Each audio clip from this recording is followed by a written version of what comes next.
Waalaikumsalam warahmatullahi wabarakatuh.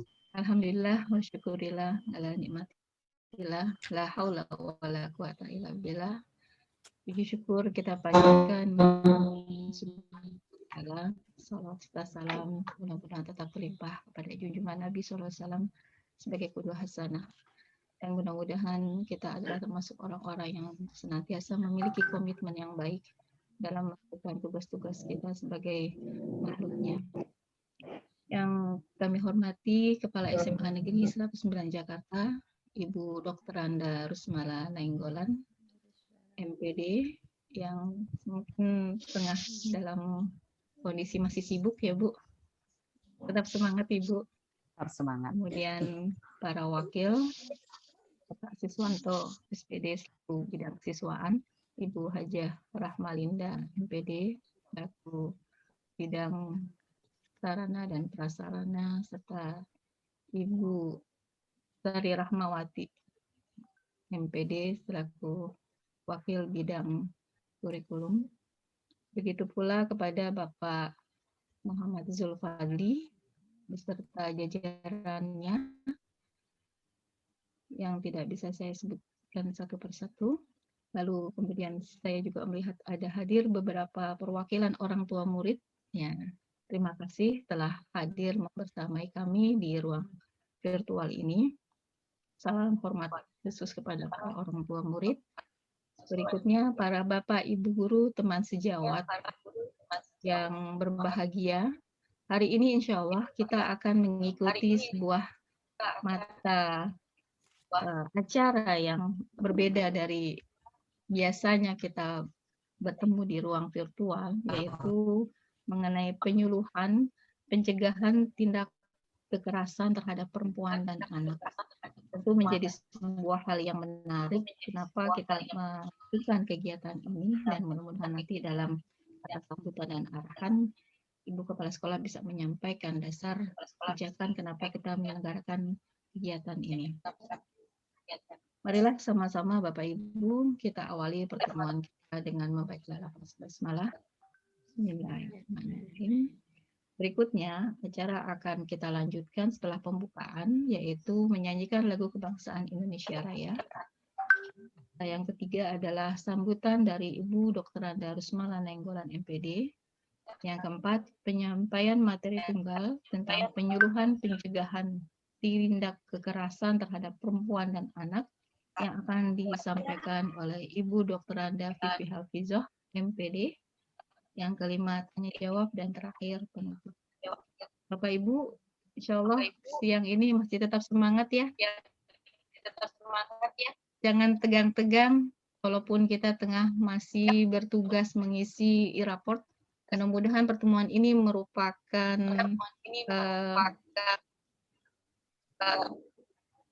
suara saya terdengar tidak Bapak Ibu? Saya feedback ini. Bu.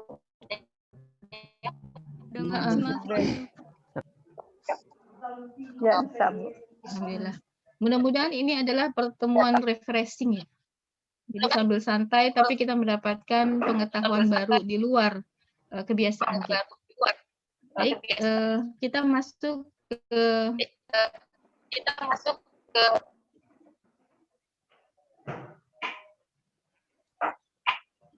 acara berikutnya, yaitu menyanyikan lagu kebangsaan Indonesia Raya. Kepada Bapak Ibu dimohon bersiap menyimak lagu kebangsaan Indonesia Raya.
kasih menginformasikan kepada Bapak Ibu yang hadir di ruang virtual ini sambil mengisi daftar hadir yang sudah dikirim di chatroom. Dipersilakan untuk mengisi. Berikutnya, marilah sama-sama kita simak kata sambutan dan arahan yang akan disampaikan oleh Ibu Dr. Anda Rusmala Nainggolan MPD. Kepada Ibu Rusmala dipersilakan. Jelas suaranya, Bu? Jelas, Ibu. Ya, baik. Assalamualaikum warahmatullahi wabarakatuh. Waalaikumsalam. Salam sejahtera untuk kita semua. Semoga semua dalam keadaan sehat walafiat. Bapak Ibu yang saya hormati, komite ada di sini ya? Komite, ada orang tua ini. Komite, Dari Bu. Komite, perwakilan komite dan orang tua. Oh ya, baik Bu Linda. Saya nggak baca tadi undangannya. Baik, saya ulang. Yang saya hormati pengurus komite, perwakilan orang tua yang sudah berkenan hadir menghadiri undangan kami, dan teman-teman wakil kepala sekolah dan staf, serta Bapak Ibu guru yang berbahagia, mudah-mudahan sehat semua.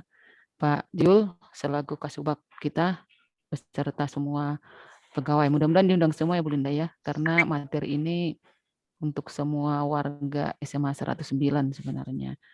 Dan tadi Bu Isma menyampaikan dasar kita melaksanakan kegiatan sebenarnya ini perintah dari Dinas Perempuan, Dinas Peduli Perempuan. Nanti Bu Linda akan menyampaikan, dan sudah agak lama ini diinstruksikan supaya materi ini tersampaikan kepada warga sekolah. Namun baru setelah semua kegiatan ujian kelulusan, penilaian akhir tahun, sebelumnya Lebaran, puasa Lebaran dan seterusnya. Memang udah agak lama ini Bu Linda ya, harusnya.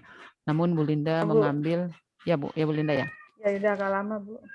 Namun Bu Linda mengambil waktu yang paling tepat ya, karena semua kegiatan ini akan dilaporkan ke dinas terkait.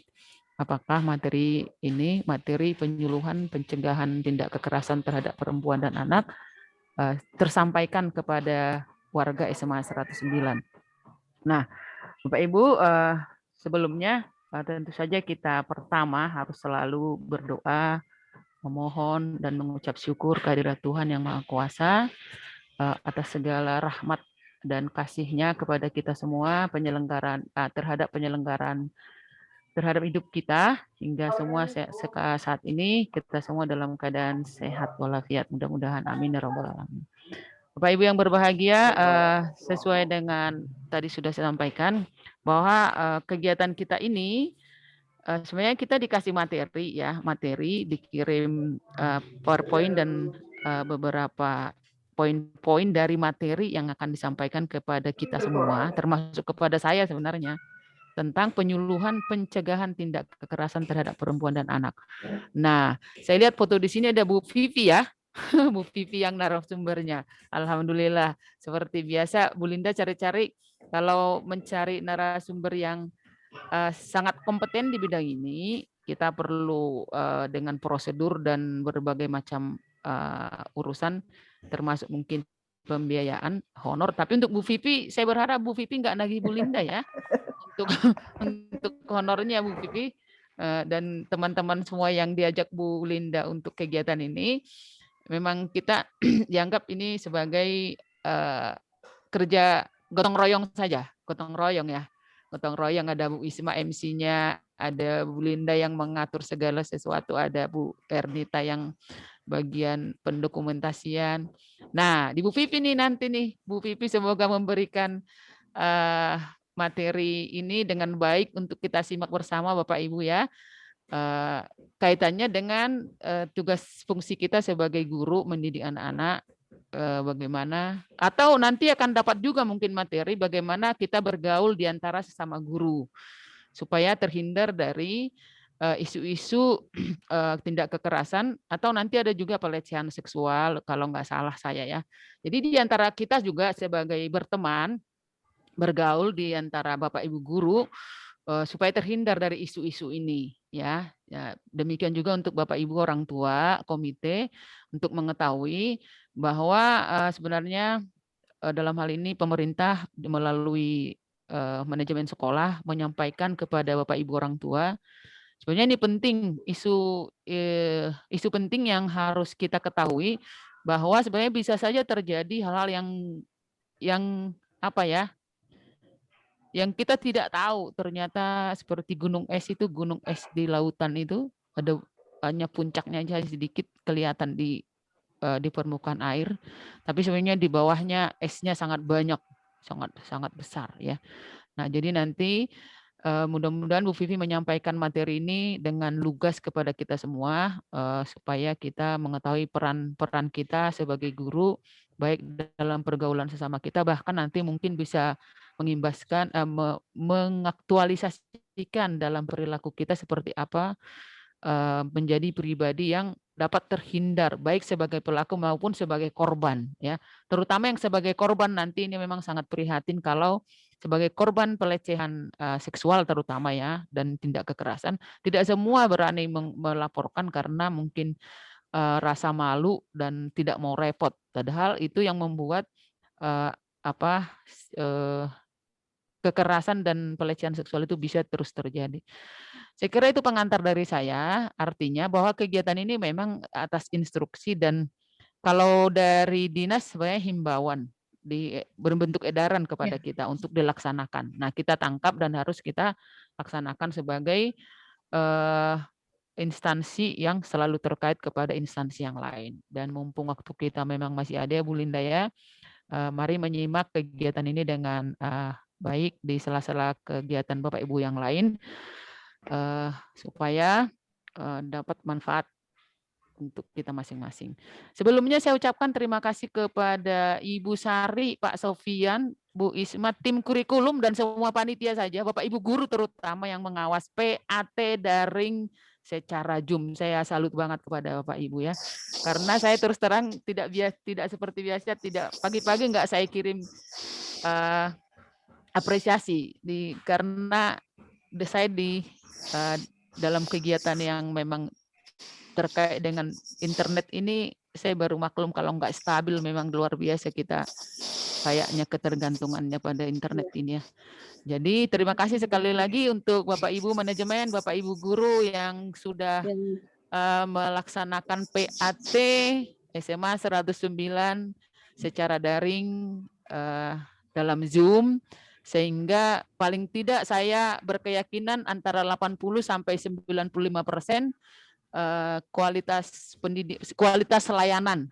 Nanti angka-angka yang Bapak Ibu entry input di e-rapot itu bisa kita pertanggungjawabkan bahwa itu sudah melalui proses yang pengawalan yang baik ya, daripada kita hanya lempar link form lalu kita tunggu jawabannya ya. Terima kasih sekali lagi, walaupun dalam evaluasi ternyata kita harus masih meminta supaya anak-anak lebih apalagi bisa membuka mic-nya, on mikrofonnya sehingga ketahuan apakah dia nanya-nanya di ruangan itu atau dibantu dalam suara gitu ya. Tapi selama saya baca-baca di grup semuanya kondusif. Terima kasih sekali lagi untuk kawan-kawan. Wassalamualaikum warahmatullahi wabarakatuh. Saya kembalikan ke Bu Isma. Waalaikumsalam warahmatullahi wabarakatuh. Terima kasih Bu. Terima kasih atas sambutan dan arahannya pada Ibu Rusmala. Kita akan memasuki materi inti yang akan disampaikan oleh Ibu Dr. Randa Vivi Hafizah. Namun sebelumnya, sebagaimana tadi disampaikan bahwa acara ini berkaitan dengan instruksi dari Gubernur nomor 36 tahun 2020, bagaimana penyuluhan pencegahan tindak kekerasan terhadap perempuan dan anak, serta peningkatan perlindungan terhadap perempuan dan anak di lingkungan pegawai aparatur sipil negara ya, pemerintah Provinsi DKI Jakarta, dan ini ditindaklanjuti dengan surat edaran ya, nomor 18 SE 2020. Bapak Ibu yang kami hormati, sedikit mungkin saya ingin mendapatkan informasi mungkin ya, sambil Bu Vivi bersiap. Bapak Ibu diminta menuliskan jawaban dari pertanyaan yang saya ajukan. Bisa ya Bapak Ibu? Bersiap Bapak Ibu? Disimak baik-baik pertanyaannya.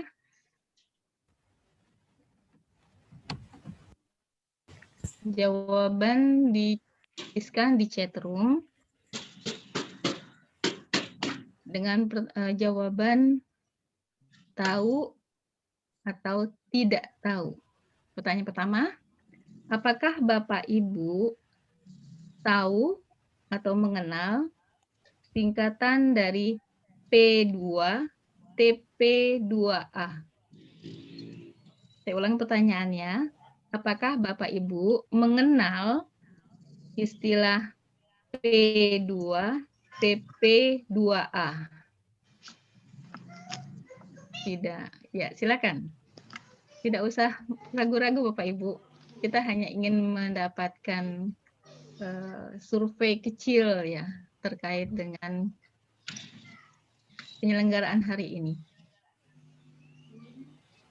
Artinya dengan kita mendapatkan gambaran ini, tepatlah bahwa acara ini kita selenggarakan penyuluhan terkait dengan pencegahan tindak kekerasan.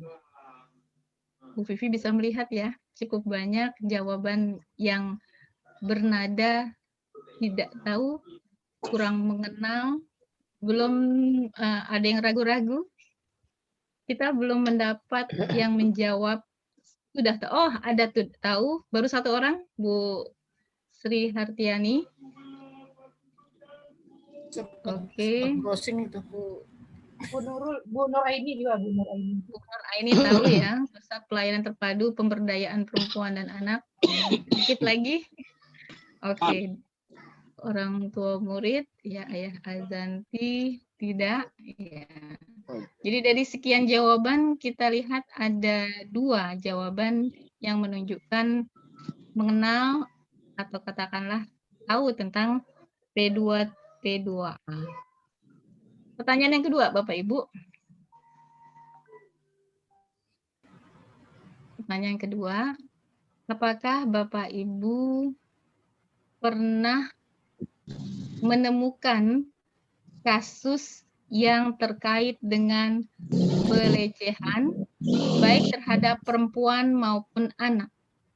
Pernah atau tidak pernah jawabannya? Saya ulang pertanyaannya, apakah Bapak Ibu pernah melihat atau mendapati kasus terkait dengan pelecehan terhadap anak dan perempuan? Oke, kita lihat. Ya. Oke, jawaban-jawaban ini akan bisa memberikan sebuah pemahaman kepada kita, ya sedikitnya bahwa kita mampu mengidentifikasi apakah itu yang termasuk ke dalam tindak pelecehan atau tidak. Bu Vivi juga bisa melihat ya, ada yang tidak pernah, ada yang pernah. Oh, pernah melihat berita di TV. Ya, terima kasih Pak Idil.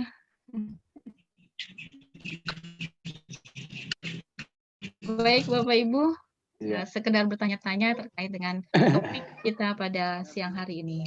Baik, tanpa berpanjang kalam lagi, mari sama-sama kita menyimak paparan yang akan disampaikan oleh Ibu Dr. Anda Vivi Hafizoh, MPD, terkait dengan penyuluhan pencegahan tindak kekerasan terhadap perempuan dan kepada Bu Vivi disilahkan. Apa? Oke. Dari kampus. Kedengaran suara saya ya?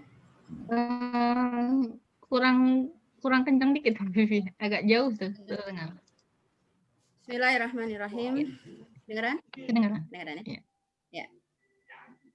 Assalamualaikum warahmatullahi wabarakatuh. Waalaikumsalam. Waalaikumsalam. Pada yang terhormat Ibu Rosmala Nainggolan, MPD ya, sebagai Kepala Sekolah SMA Negeri 109 Jakarta, juga sebagai gerak ya, gerak kita semua di lingkungan SMA Negeri 19.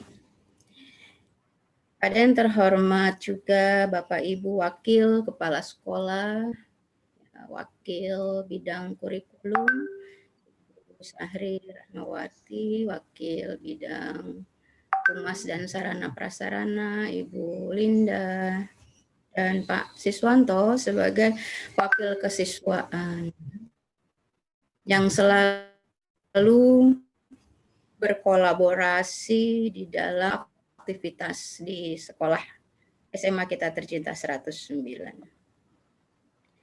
Juga kepada Bapak Kepala TU, Bapak Zul, yang kami hormati, mudah-mudahan juga sudah bergabung beserta jajarannya, ya, Bapak Caraka juga, ya barangkali ada di sini.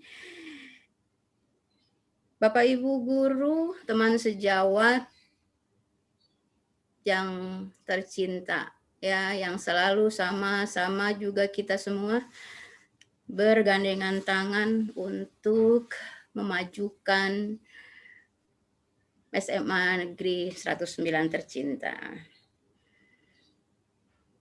Juga kepada Bapak Ibu peserta orang tua barangkali yang hadir, ya, baik komite maupun Bapak Ibu orang tua peserta didik SMA 109 Jakarta.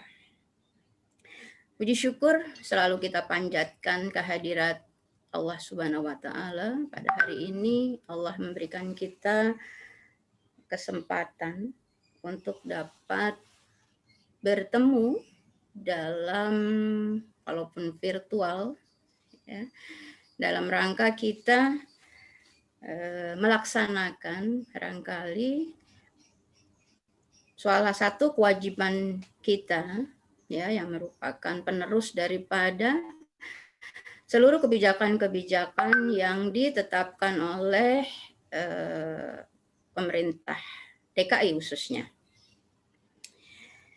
Semoga acara ini dapat berlangsung dengan baik dari awal hingga akhir, ya. Jaringan sinyal pun juga bersahabat dengan kita, ya. Alhamdulillah Depok cerah, mudah-mudahan seterusnya sampai akhir acara ini sinyalnya tidak ada kendala. Tak lupa salam salawat selalu kita panjatkan kehadirat Nabi besar Muhammad SAW beserta para keluarganya, para sahabatnya. Semoga kita tetap istiqomah, selalu tetap menjadi agen-agen perubahan, selalu setiap waktunya sebagai penebar kebaikan. Bapak Ibu yang kami hormati, ya, Burus sebagai Kepala Sekolah SMA Negeri 109, keberadaan saya di siang menjelang sore pada hari ini, ya, merupakan sebagai satu wujud amanah, ya, pelaksanaan amanah dari tugas yang diberikan kepada sebenarnya kami, ya, rumpun sosiologi, karena kekerasan ini dipandang bersentuhan dengan mapel sosiologi, ya. Kami juga ucapkan terima kasih kepada teman-teman, ya, rekan sobat saya serumpun sosiologi, ada Ibu Sri, ada Pak Eri yang juga bersama-sama berkolaborasi sebenarnya untuk mewujudkan kegiatan pada hari ini. Sebagai awalan,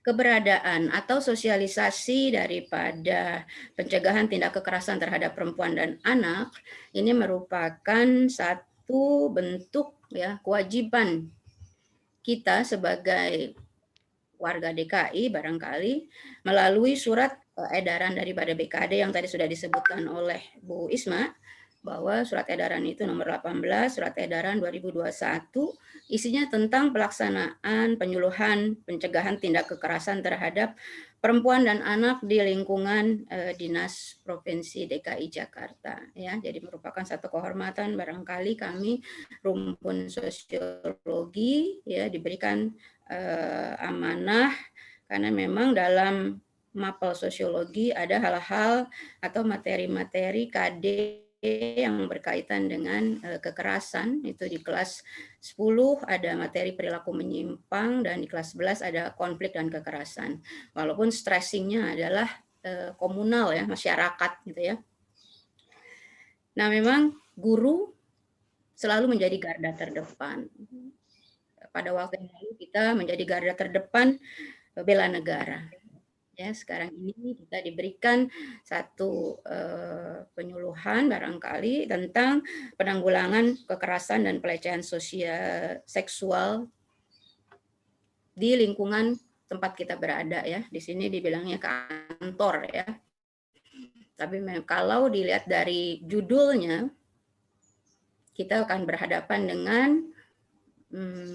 siswa kita yang ratusan orang ini gitu ya. Jadi peran kita sangat penting sebagai garda terdepan untuk penanggulangan kekerasan dan pelecehan seksual di lingkungan kita.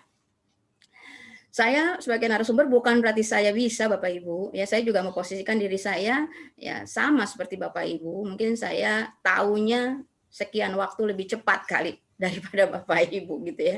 Terus tadi dikatakan oleh Bu Rusmala ya ada PowerPoint-nya, ada ini sudah, yaitu bisa sebetulnya dipelajari, dan saya yakin bahwa Bapak Ibu juga sama posisinya seperti saya gitu ya. Saya juga tidak mempunyai pengetahuan yang lebih daripada Bapak Ibu ya, sama, makanya kita sejajar bisa saling melengkapi informasi yang disampaikan pada sore hari ini ya. Jadi kita memposisikan sama saja ya Bapak Ibu ya.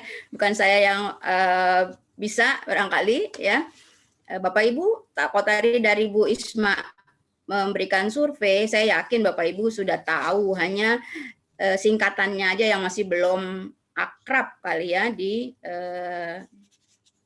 pendengaran kita gitu ya. Tapi dalam kesehariannya kita sudah melaksanakan penanggulangan ini ya, terlebih-lebih guru BK, wali kelas ya yang keseharian bertatap muka ya, dan kita semua bertatap muka dengan anak-anak kita. Jadi penyuluhan ini merupakan sosialisasi daripada surat edaran yaitu tentang pelaksanaan penyuluhan pencegahan tindak kekerasan terhadap perempuan dan anak ya, khususnya di lingkungan Dinas Provinsi DKI Jakarta. Harapan dari sosialisasi ini bahwa kita semua kita mengetahui bahwa tingkat kerawanan kekerasan dan pelecehan seksual di DKI Jakarta, nanti Bapak Ibu akan bisa kita pelajari bersama, cukup tinggi, dan ini membutuhkan kepedulian kita,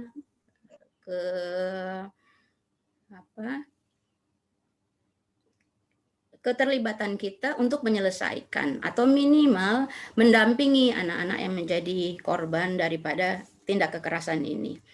Bapak Ibu yang kami hormati, Ibu Rus sebagai Kepala Sekolah SMA Negeri 109, juga Bapak Ibu Wakil, Pak Zul ya, semuanya yang tidak dapat kami sebutkan satu persatu. Sekali lagi mohon maaf di sela-sela istirahatnya diganggu ya Bapak Ibu untuk mendengarkan penyuluhan atau sosialisasi ini. Ya, tadi sudah diinikan oleh Bu Isma bahwa ada singkatan P2TP2A. Jadi itu adalah Pusat Pelayanan Terpadu Pemberdayaan Perempuan dan Anak. Jadi P2TP2A ini merupakan salah satu unit pelaksana teknis ya UPT yang berada di bawah Dinas Pemberdayaan Perlindungan Anak dan Pengendalian Penduduk yang singkat DPP-APP Provinsi DKI Jakarta. Tentunya di bawah Kementerian Pemberdayaan Perempuan dengan menterinya I Gusti Ayu Bintang Darmawati. Nah, apa itu P2TP2A? Barangkali dapat saya sosialisasikan di sini bahwa P2TP2A barangkali Bu siapa yang sebagai ini bisa men-share screen ya, PPT barangkali yang ada di Siapa Bu Linda? Mohon maaf. Zara, Bu Zara. Ya Bu Zara. Jadi biar teman-teman Video ya Bu, pakai Bu. bukan PPT, videonya, PPT. itunya, PPT. PPT-nya dulu yang lembaran kedua ya. PPT-nya Bu Zara. Atau saya coba share screen sendiri kali ya.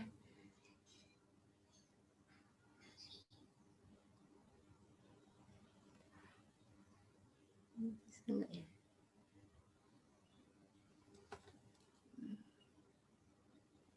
PPT.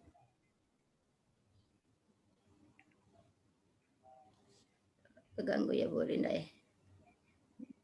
Bisa Bu Zara aja ya, nggak usah saya ya. Bu Zara. Ya, sudah. Santai Ibu ya. Ya, sudah. Santai Bapak Ibu ya. Ya. Jadi ini penanganan pelecehan sosial di lingkungan kantor ya. Ini dikatakan kantor artinya menyeluruh ya Bapak Ibu. Kita saat ini di sekolah. Ya.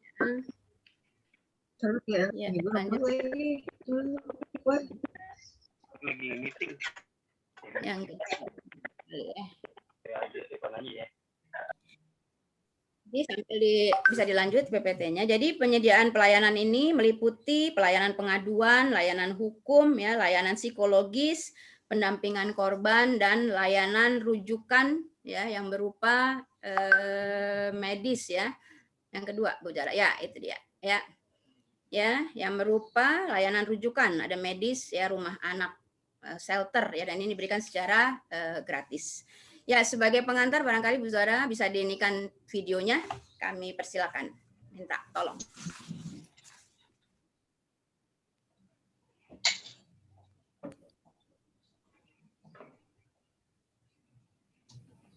Pandemi membuat orang lebih sering berkumpul dengan keluarga. Namun momen baik ini justru menjadi catatan hitam seiring tingginya angka kekerasan dalam rumah tangga. Nyaris 1.000 aduan kasus kekerasan diterima Komnas Perempuan selama pandemi berlangsung. Ada apa itu? Berikut laporan Fida Rahmania dan Saipul Rizal. Salah satu hikmah dari pandemi COVID-19 adalah ayah, ibu, dan anak menjadi lebih sering berkumpul di dalam rumah. Namun yang terjadi, sebagian mensyukuri, sebagian lainnya terpuruk. Titik legitnya tingginya angka kekerasan dalam rumah tangga. 832 kasus kekerasan dalam rumah tangga diterima Komnas Perempuan. Dengan kekerasan psikis atau verbal menduduki peringkat pertama dengan 39% aduan, diikuti kekerasan seksual fisik dan masalah ekonomi. Tingginya KDRT di masa pandemi ini semestinya menjadi atensi khusus terutama untuk anak-anak. Kekerasan terhadap anak juga rentan terjadi di masa pandemi seperti ini. Salah satunya adalah seorang ayah yang tega menganiaya anaknya hingga luka dan lebam di kawasan Duren Sawit, Jakarta Timur. Dan di tempat inilah kira-kira sang ayah menyeret anaknya hingga terjatuh. Meskipun pelaku kini telah diamankan oleh pihak kepolisian, kini korban masih mengalami trauma yang cukup berat. Tidak pernah terbayang sekalipun dalam mimpi buruk RPP akan disakiti sang ayah hingga wajahnya penuh luka dan lebam. Hanya karena menjemur pakaian dengan gantungan membuat ayahnya murka. Tepat di halaman rumah, korban mendapatkan penganiayaan keji dari sang ayah. Tragedi ini baru terkuak setelah adik pelaku yang sempat merekam mengunggah video kekerasan yang dialami kakaknya ke media sosial. Tidak lama kemudian pelaku langsung dijebloskan ke ruang tahanan. Namun yang diderita anaknya lebih pedih dari sekedar luka goresan. Keluarga menyebut bocah 12 tahun itu kini trauma, bahkan ketakutan jika ayahnya keluar dari penjara. Bapaknya ke sono, nggak mau, dia takut, katanya takut dipukulin lagi gitu. Aku nggak mau tinggal di sini, katanya gitu. Takut ayah keluar nanti, aku takut dipukulin lagi, katanya gitu. Iya sering, yang jadi korban tuh dia mulu gitu. Jadi sebagian kalangan menyebut derita yang dialami RPP ada kaitannya dengan pandemi. Emosi pelaku ditengarai menjadi tidak stabil karena dari sisi ekonomi, usahanya menjual makanan tempe mendoan turun drastis. Sementara di rumah, intensitas bertemu dengan anggota keluarga menjadi lebih sering. Di sisi lain, lembaga yang menangani kasus kekerasan dalam rumah tangga tidak bisa maksimal memberikan pendampingan karena keterbatasan pembatasan sosial berskala besar. Yang dihadapi oleh para lembaga layanan juga karena terbatasnya kesulitan melakukan proses pendampingan gitu ya, dengan sumber daya yang terbatas. Namun sejauh ini Komnas Perempuan memang memberikan bantuan terhadap pengaduan-pengaduan berbasis KDRT ini. Sesungguhnya virus corona menjadi momok sekaligus memberikan pelajaran. Jika selama ini waktu untuk keluarga tersita karena pekerjaan, pandemi membuat orang lebih banyak berada di rumah. Jika momen bersama keluarga ini terjadi seumur hidup, maka tidak ada alasan menjadikan kesempatan ini sekedar pelampiasan emosi belaka. Celakanya, kasus kekerasan dalam rumah tangga justru kian meningkat selama masa pandemi seperti ini. Data dari Komnas Perempuan menyebutkan sebanyak 832 kasus yang 69% diantaranya merupakan kasus dengan relasi personal. Sementara itu, kasus kekerasan juga masih didominasi oleh kekerasan psikis dan diikuti oleh kekerasan seksual dan juga fisik. Tim Liputan Trans 7. Ya, terima kasih Bu Zara, Bapak Ibu. Ini sekilas ya tentang video ya. Barangkali Bapak Ibu bisa mencari atau bisa menyaksikan video-video di YouTube ya yang ada di sekitar kita, bahwa tindak kekerasan ini terjadi di dekat kita, di sekitar kita. Ya, kami akan sampaikan barangkali ini data kekerasan terhadap perempuan di tahun 2017 ya. Jadi di situ dikatakan 1 dari 3 perempuan usia 15 sampai 64 tahun di Indonesia mengalami kekerasan oleh pasangannya dan selain pasangan selama mereka hidup.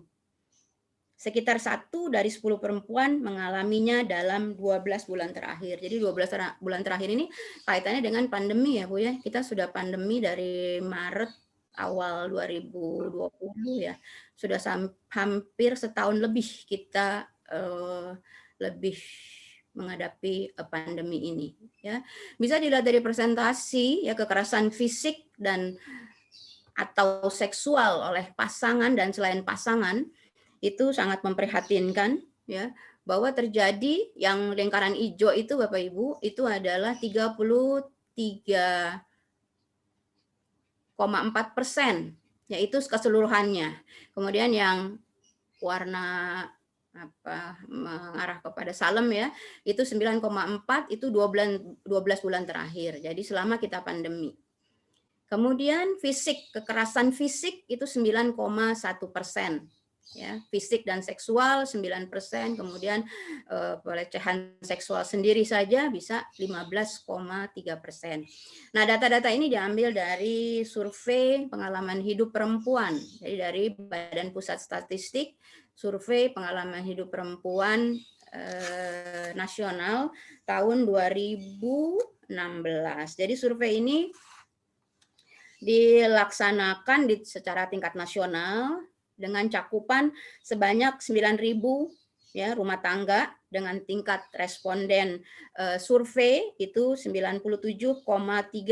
Jadi semua yang disurvei itu 97,3% memberikan responnya atau 8.757 rumah tangga.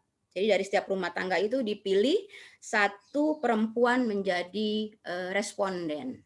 Gitu Bapak Ibu. Nah, jadi inilah kondisi real di masyarakat kita, bahwa kekerasan rumah tangga itu sangat besar sekali ya. Kita lihat persentasenya ya, di perkotaan dengan pedesaan. Jadi lebih banyak di perkotaan ya, Bu. Perempuan yang tinggal di perkotaan ternyata lebih banyak mengalami kekerasan daripada yang tinggal di pedesaan. Kenapa demikian? Ya, dari hasil survei itu juga dikatakan bahwa kondisi tekanan hidup di kota itu lebih tinggi ya dibanding dengan di pedesaan, sehingga orang lebih cepat marah, ya, lebih cepat melampiaskan kemarahan kepada perempuan. Ini kondisi yang terjadi atau hasil yang merupakan daripada survei. Dilanjut di bawah, Zara. Ya, berdasarkan survei ini juga, ya, ada 42,3 ya yang mengalami KDRT ya yang berupa pembatasan aktivitas.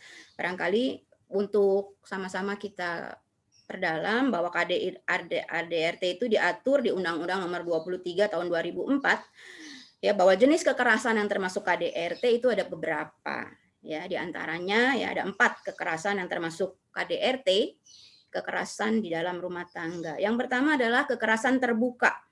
Itu kekerasan terbuka diantaranya ada perkelahian, pukulan, tendangan, menjambak, mendorong, itu termasuk kekerasan terbuka. Kemudian ada kekerasan tertutup. Ya, kekerasan tertutup ini dikenal dengan namanya kekerasan psikis atau emosional.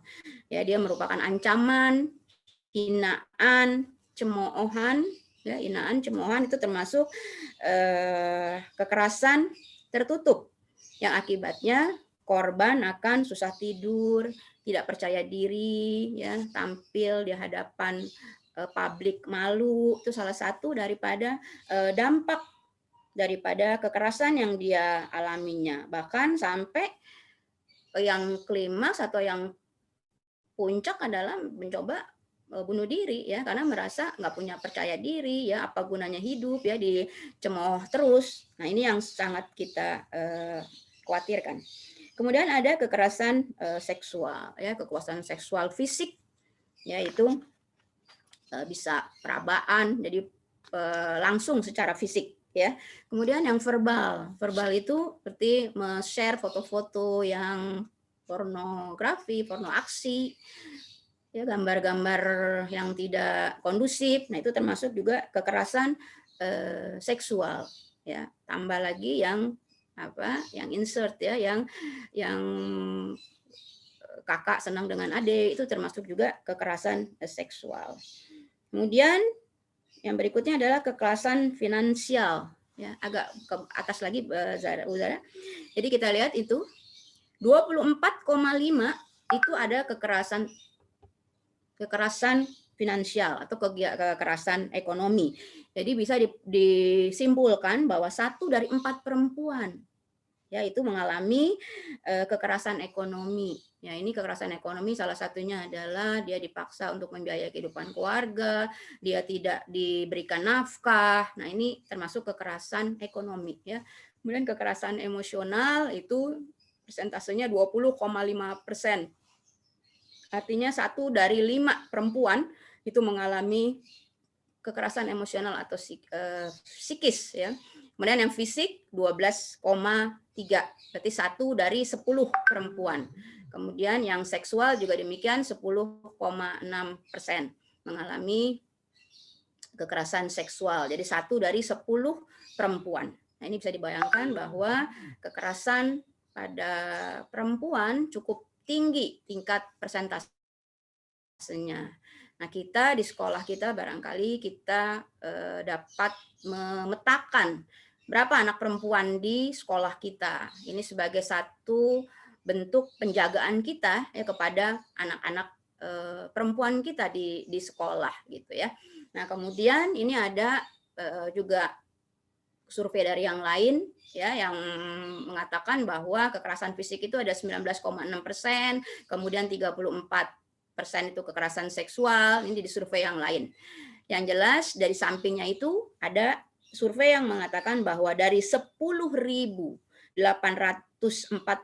pelaku kekerasan itu adalah pelakunya adalah pacar mereka sendiri ya, sebesar 2.090 orang. Jadi cukup besar ya Bapak Ibu dampak dari berpacaran ini ya, karena dari beberapa informasi yang saya sudah pelajari, kadang-kadang putus ya di tengah jalan, putus, setelah berpacaran putus, pacarnya tidak terima, kemudian men-share kegiatan-kegiatan mereka berdua selama berpacaran. Ya mungkin kita di garda terdepan sekolah barangkali bisa lebih mengedepankan nilai-nilai spiritual barangkali untuk menjaga anak-anak kita, mensosialisasikan bahwa berpacaran itu suatu hal yang mungkin bukan banyak mudaratnya barangkali gitu ya. Begitu ya Pak Subhan, barangkali guru agama ya bisa lebih memberikan pengarahan gitu ya. Karena terus terang dari sekian ratus anak di sekolah kita juga tidak bisa memantau secara langsung apa kegiatan di dalam kelas mereka gitu yang mereka lakukan. Yang mudah-mudahan kalau lihat dari presentasi nanti Bapak Ibu bisa lihat, alhamdulillah yang dilakukan oleh pelajar itu sedikit. Tapi korbannya banyak pelajar. Ini prihatin banget ya. Memprihatinkan kita sebagai garda terdepan, agen perubahan, guru sebagai agen perubahan yang berusaha seminimal mungkin, seoptimal mungkin untuk memperkecil kekerasan yang terjadi di lingkungan sekolah kita. Lanjut, Bu Zara. Bu Isma, sampai jam berapa ini Bu Isma? Karena Bapak Ibu juga masih sibuk jadi waktunya 5 menit lagi untuk presentasi. Bu. 5 menit. Setelah ini kita akan buka sesi tanya jawab. Tanya jawab ya Bapak Ibu tanya jawab, saya nggak menjawab sendiri ya, Bapak Ibu yang punya pengetahuan lebih bisa saling mengisi aja Bapak Ibu ya, saling melengkapi. Nah dari kekerasan fisik ini Bapak Ibu ya, bahwa latar belakang pendidikan kita lihat ya, kekerasan fisik yang dari latar belakang pendidikan rupanya yang menjadi korban itu banyak mereka yang berpendidikan SMA ke atas. Ya, sebanyak 39,4%. Sementara yang SD dan SMP 30,6%. Itu dari hasil survei. Kemudian status pekerjaan ya. Yang bekerja tingkat kekerasannya, perempuan yang bekerja tingkat kekerasannya itu lebih kecil dibanding yang tidak bekerja. Jadi perempuan yang tidak bekerja lebih mempunyai presentasi yang tinggi ya, mengalami tindak kekerasan ini. 32,1% itu mereka yang bekerja mengalami tindak kekerasan, wanita yang bekerja, kemudian yang tidak bekerja 35,1%. Ya memang pekerjaan perempuan di rumah itu nggak kelihatan ya Bapak Ibu ya, nyuci, kering, taruh lemari, masak, selesai, dimakan, udah habis. Jadi nggak kelihatan. Padahal pekerjaan perempuan di rumah itu luar biasa ya. Terlebih-lebih ini masa pandemi. Ya kalau bisa anak 4 di rumah, kemudian semuanya melakukan online, ya bisa dibayangkan bagaimana repotnya ya ibu rumah tangga untuk mengakomodir ya kegiatan online ini di rumah. Ya, demikian Bapak Ibu status pekerjaan. Kemudian dari tingkat kekerasan fisik, ya tingkat kekerasan fisik presentasenya adalah dipukul, ya dipukul itu dalam 1 tahun terakhir ini 5,2%. Sementara di 12 bulan terakhir ya 0,8%. Kemudian ditampar 5,0%.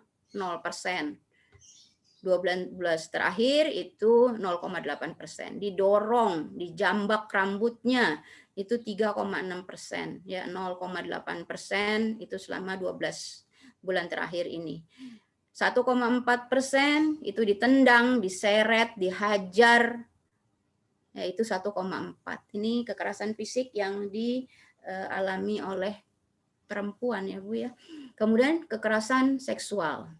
Jadi pelaku mengirim kiriman yang bernada seksual itu kurang lebih 10%.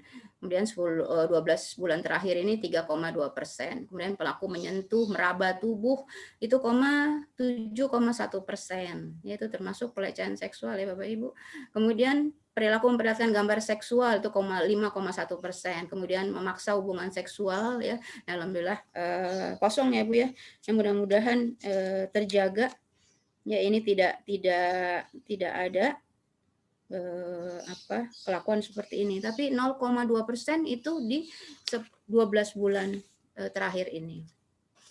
Kemudian apa itu pelecehan seksual? Jadi pelecehan seksual itu adalah ininya barangkali Bu Zara adalah perilaku dalam bentuk fisik verbal atau gerakan tubuh yang berorientasi seksual, permintaan layanan seksual atau perilaku lain yang berorientasi seksual yang membuat orang yang dituju merasa tersinggung, tersinggung atau intimidasi. Makanya kita di aturan tata tertib sekolah kita juga ya, anak-anak perempuan diharuskan menggunakan busana yang sopan, ya sopan dalam tataran ketimuran kita gitu ya, pakaiannya panjang. Ini juga sangat berpengaruh Bapak Ibu.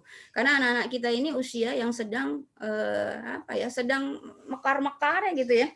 Yang sedang enak dilihat gitu ya, yang cantik-cantik. Ya ini nggak bisa kita pungkiri ya. Anak SMA itu dengan ketertarikan tubuh mereka yang nggak bisa kita pungkiri gitu. Nah, makanya di tata tertib kita diatur.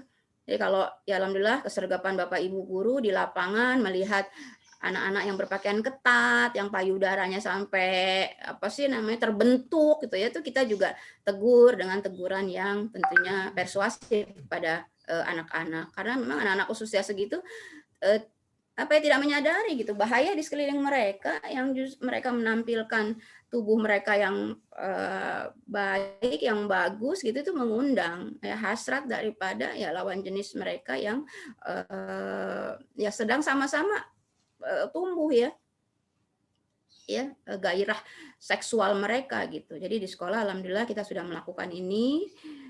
Mudah-mudahan pelaksanaan tata tertib ini serentak oleh kita. Jadi anak-anak diberikan kesadaran bahwa dengan pakaian itu pun juga dapat merangsang gitu ya, menimbulkan daya tarik bagi lawan jenis mereka. Itu dari pelecehan seksual. Apa bentuknya ya? Tadi sudah disampaikan, ada yang verbal, ada yang fisik. Karena tinggal 5 menit lagi saya akan percepat saja. Kemudian bersifat tertulis. Jadi kalau bisa kita mengadakan pendekatan kepada anak-anak, ya jangan salah Bapak Ibu, anak-anak kita yang laki pun dengan keterbukaan daripada media sosial akan sangat mudah menghadirkan gambar-gambar yang merangsang birahi mereka gitu. Nah, ini tentunya peran daripada orang tua, Bapak Ibu ya yang mendengarkan ini juga ya, amati HP dari anak-anak kita, ini sebagai salah satu kewaspadaan kita ya. Jangan ada nomor-nomor atau PIN ya yang hanya anak sendiri itu tahu ya. Boleh mereka pakai PIN, tapi orang tua ya, PIN itu kan untuk keamanan. Andai kata HP itu dicuri atau hilang ya, tidak bisa dibuka. Tapi PIN itu harus diketahui oleh orang tua di rumah gitu. Jangan sampai Bapak Ibu tidak mengetahui PIN dari anak-anak ya, karena anak-anak usia SMA itu masih dalam pengawasan. Harus dalam pengawasan gitu ya. Bapak Ibu juga perlu curiga kalau dia berlama-lama di kamar, kamarnya ditutup, itu juga harus ya. Kamar tidak boleh dikunci gitu ya. Kecuali yang perempuan. Kalau yang laki ya harus dibuka itu kamar agar suatu waktu Bapak Ibu bisa melihat apa yang mereka lakukan gitu ya. Karena dengan deteksi awal ya, segala kekerasan atau pelecehan seksual, baik dia nanti anak sebagai korban atau sebagai pelaku, ini bisa kita minimalisir gitu ya Bapak Ibu. Kemudian dari data kasus yang ditangani oleh P2TP2A di DKI, bawahnya Bu Zara, itu dari presentasinya di Jakarta Timur ya Bapak Ibu. Di Jakarta Timur itu luar biasa kasusnya, sampai 272 kasus. Ya ini meliputi semuanya ini. Ya, ini meliputi semuanya. Cuman klien ya yang kena itu banyak kayak perempuan, 385 anak perempuan. Jadi ini besar sekali Bapak Ibu ya. DKI sendiri ya 947 kekerasan yang dialami oleh perempuan. Saya akan langsung kepada ini Bu Zara, bisa naik lagi ke atas. Ya, dari tahun 2001 sampai dengan 2 April 2001. Jadi kejahatannya ya ke atas lagi, boleh ke bawah. Nah, ya. Jadi banyak di fasilitas umum Bapak Ibu. Fasilitas umum 131. Ini luar biasa. Di kereta. Walaupun kereta itu katanya dibatasi dalam arti kata kita tidak lagi menyaksikan kereta yang penumpangnya naik di atas. Kan sudah komuter sekarang ya, tidak ada lagi yang di atas. Tapi di dalam kereta itu ya, mungkin Bapak Ibu yang naik kereta itu bisa bisa mengalami ya. Jadi kalau kita perempuan itu duduk duduk misalnya laki-laki di depan kita, ya itu ya mohon maaf saja ya, alat reproduksi menghadap ke kita. Ini kadang-kadang mereka juga ya melakukan di dalam dalam kesempitan ini kepada kita sebagai perempuan, ya risih sekali sebetulnya kita melihat kondisi seperti itu. Walaupun di kereta itu sudah diberikan space bahwa gerbong terakhir dan terdepan itu untuk perempuan, tapi di realita di lapangan yang saya rasakan sebagai juga pengguna kadang-kadang kereta, itu perempuan kadang-kadang lebih sadis ya, lebih sadis, nyenggolnya apanya lebih justru tidak manusiawi antara perempuan dengan perempuan. Kadang-kadang aneh juga gitu ya, kok sesama perempuan tidak saling menghormati gitu, malah lebih keras gitu ya. Mungkin yang pengguna rocker kali ya, rombongan kereta bisa bercerita kali yang kesehariannya mengalami itu. Dan kita bersyukur di sekolah itu jumlahnya hanya 3. Nah, jadi mudah-mudahan ya kita termasuk sekolah yang 0 ya kekerasan di sekolah kita. Di rumah tangga justru juga tinggi 204. Ya, makanya kita walaupun kita bertetangga, kita juga harus peduli dengan tetangga kita. Kalau ada seorang ayah yang melakukan kekerasan kepada anaknya, sering memukul dan sebagainya, ya, kita berkewajiban untuk ikut terlibat gitu ya. Nah, ini kepedulian sama tetangga kadang-kadang tidak terjadi gitu. Mereka menganggap bahwa di rumah itu adalah privasi keluarga tersebut. Jadi kita bisa, kalau kita bukan sebagai ketua RT, misalnya kita bisa laporkan kepada ketua RT. Jadi kita punya pemimpin kan di kelompok kita itu, kita bisa laporkan kepada ketua RT. Biar Pak RT sendiri yang langsung menegur, ya, agar anak itu tidak mengalami penyiksaan yang berkepanjangan gitu ya. Kita harus punya keberanian ini gitu ya. Kadang kita nggak berani ya sebagai tetangga, nggak mau, itu kan urusan intern mereka gitu. Tapi nanti kalau anaknya sudah babak belur, sudah anaknya kena luka yang mendalam, ya kita juga merasa bersalah. Itu juga bukan anak, tapi juga kekerasan suami kepada istri. Ya, istri dipukul, ya saya mengalami sendiri di kompleks saya, ya itu berantem, ya, tapi kita berusaha gitu ya sebagai tetangganya, ya kita adakan pendekatan persuasif yang baik ya. Dengan seperti itu mudah-mudahan kekerasan tidak sampai menimbulkan hal-hal yang lebih tajam. Kemudian dari pekerjaan, ya yang tidak bekerja itu ya itu 191 yang mengalami kekerasan. Ya, kemudian apa? Oke, ya itu jadi informasinya. Apa dampak daripada pelecehan seksual ini? Artinya stres, ya stres lah anak orang yang mengalami pelecehan seksual ini. Kemudian ketidakmampuan bekerja di bawahnya Bu Zara. Kemudian perasaan dikucilkan. Jadi yang jelas stres ya akan mengganggu pemikiran mereka gitu. Terus yang terkena kekerasan ini, kasus kekerasan jarang yang melapor gitu ya. Tadi karena yang sudah disampaikan oleh Bu Rus juga malu gitu ya, karena malu melaporkan. Kalau melaporkan kita sendiri kan kadang-kadang juga kita nih lebih banyak embernya kan gitu ya.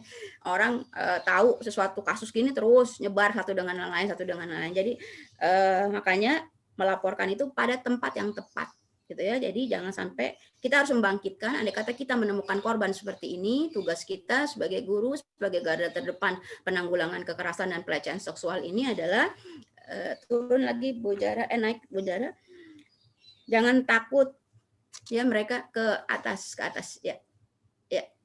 Ya itu ya, kenapa banyak korban yang tidak mau melapor, tadi malu mereka gitu ya. Makanya BK barangkali yang juga sering mendapatkan laporan, wali kelas ini harus betul-betul dijaga gitu ya, tidak perlu mempublish kepada pada personal yang tidak berkepentingan. Kemudian kenapa dia melapor? Takut ya, karena ada ancaman, awas nih kalau ngelapor kamu akan begini gitu. Mereka juga khawatir masa depannya, aduh kalau saya ngelaporin saya malu nih masa depan saya, ya bagaimana saya sudah melakukan hal-hal yang memalukan gitu ya. Yang kemudian yang berikutnya adalah tak khawatir masalahnya diketahui banyak orang. Kemudian atau mungkin dia tidak tahu bahwa itu kekerasan seksual. Nah ini yang parah ini. Kalau anak tidak tahu bahwa itu ya kekerasan atau pelecehan seksual, ya pantatnya disenggol oleh teman lelakinya, dia merasa enjoy aja, nggak apa-apa gitu. Nah ini nih ya, sudah terjadi anomi dalam masyarakat yang harus kita perbaiki barangkali ya, harus kita berikan sosialisasi bahwa itu merupakan bagian daripada pelecehan seksual. Ya, kita bisa lihat di YouTube, memang keseharian kita adalah berhubungan erat dengan media massa gitu ya. Perempuan yang menampilkan payudaranya di media sosial juga merasa nggak apa-apa gitu. Padahal dia melecehkan dirinya sendiri gitu. Dan ini udah menjadi komoditas ya di masyarakat gitu ya. Pangsa pasar, malah yang kayak gini naikin naikin kontensnya dia gitu. Ini bahaya nih. Ya, nomor 5 ini sangat bahaya kalau dia tidak tahu bahwa apa yang dia lakukan itu merupakan yang dia alami itu merupakan kekerasan seksual. Kemudian takut, tidak tahu bagaimana menjalani proses hukum. Jadi kalau udah ini saya harus mana ini gitu ya. Bahkan sampai berbulan-bulan. Yang terakhir itu yang saya dapat bisa baca di media adalah TNI, mantunya TNI dia melakukan ya, hubungan kepada ibu mertua, bayangin, ibu mertuanya tertekan, nggak berani ngelapor. Ini luar biasa ya, terjadi di lingkungan kita yang tadi takut mereka. Saya juga khawatir, kalau ngelapor keluar biaya, kemudian juga khawatirkan melanggar, dilarang oleh keluarga besarnya. Jadi akhir daripada sosialisasi ini bahwa memberikan informasi bahwa melapor itu penting. Ya, karena pelapor itu bisa memberikan efek jerak. Ya, korban akan mendapat pelayanan pemulihan. Jadi secara psikologis korban itu akan didampingi oleh para psikolog yang berkepentingan. Lanjut Bu Zara ke bawahnya barangkali Bu Zara. Terus aja, terus. Nanti kalau Bapak perlu kita bisa share kali ya Bu Linda ke masing-masing individu. Nah, bagaimana cara melapornya? Jadi kita punya yang namanya P2TP2A ya di DKI. Jadi bisa datang langsung, ya kantornya di mana? Itu di Jalan Raya Bekasi Timur ya, kilometer 18 Jatinegara Kaum, Pulau Gadung. Ya, nanti saya bisa share alamatnya. RT 6 RW nomor 8. Jadi harus dilaporkan. Ini bisa datang langsung, bisa telepon, itu ada nomor teleponnya ya, ada hotline-nya juga ya 0813 176 17622. Jadi tanpa laporan dari masyarakat ya, tanpa adanya informasi langsung yang mengalaminya bercerita, tentunya P2TP2 ini tidak akan juga mendapatkan informasi apa-apa gitu. Ya, jadi kita saksikan bahwa harus ada pelaporan dan jangan takut ya. Bagaimana alur pelayanannya ya? Alur pelayanannya ini datang langsung, kemudian ada pos pengaduan, bisa di bawahnya kali Bu Zara. Kemudian ada hotline pengaduan dan integrasinya itu bisa 24 jam. Jadi dilayani. Ya, setelah didata apa yang perlu ditreatment ya, nanti akan ada pendampingan sesuai dengan jenis daripada pelanggaran-pelanggaran itu. Kemudian diadakan intervensi ya, ada perjanjian dengan penyuluhnya, kemudian baru ditindaklanjuti. Jadi artinya pemerintah kita dalam hal ini dinas itu mempunyai kepedulian yang tinggi ya. Dinas P2TP2A ini punya kepedulian yang tinggi terhadap masyarakat yang mengalami kekerasan dan pelecehan seksual. Kita ya sebagai guru ya, sebagai garda terdepan ya, apalagi kita termasuk ya sekolah 109 sekolah penggerak ya. Sebetulnya menurut saya semua sekolah itu adalah sekolah penggerak. Ya, mungkin karena keterbatasan biaya saja ya Kementerian Pendidikan itu memilih. Nah, semua sekolah itu harus jadi penggerak memang, karena sekolah itu merupakan agen perubahan yang akan membekali seluruh peserta didiknya mengalami nilai-nilai yang berubah, gitu ya, karena itu merupakan satu tugas kita semua. Jadi sekali lagi ini juga jadi bentuk pelayanannya tadi sudah saya sampaikan ya, ada pelayanan hukum dan sebagainya. Yang terakhir bahwa P2TP2A itu hadir di tengah-tengah kita, dan Bapak Ibu harus tahu bahwa selama COVID pun juga lembaga ini tidak berhenti. Jadi artinya kita punya mitra sejajar kita yang dapat kita ajak berkolaborasi untuk menyelesaikan permasalahan-permasalahan yang terjadi di sekolah kita, di lingkungan kita, di tempat kita mengajar. Demikian barangkali Bu Isma yang dapat disampaikan. Saya mohon maaf kalau kurang-kurang ada yang kurang dipahami, kurang diinikan ya. Merupakan keterbatasan saya karena seperti saya katakan tadi bahwa kita semua sebenarnya sudah tahu. Saya di sini sebenarnya menggarami air laut ya, Bapak Ibu semua sebagai narasumber semuanya sebetulnya ya. Jadi kita bersama-sama berkolaborasi dengan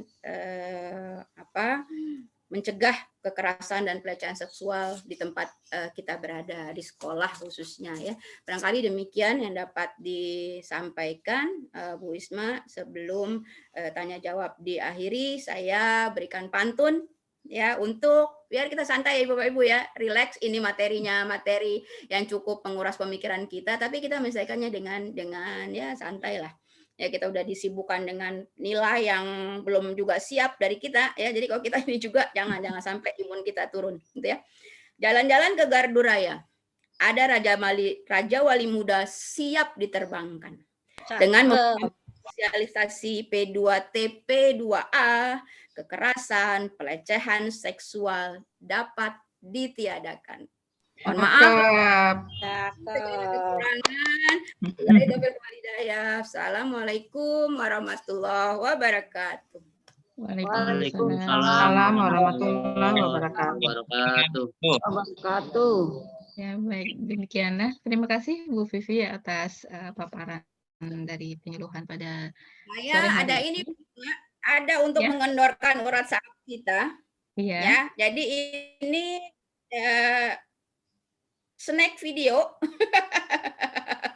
Jadi saya mungkin akan share ke Bu ke Bu Zara ya. Nanti Bu Zara tolong.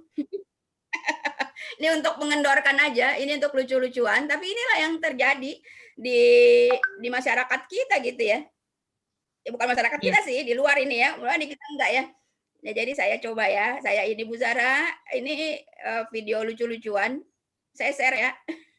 Oh iya Bu, coba di-share deh.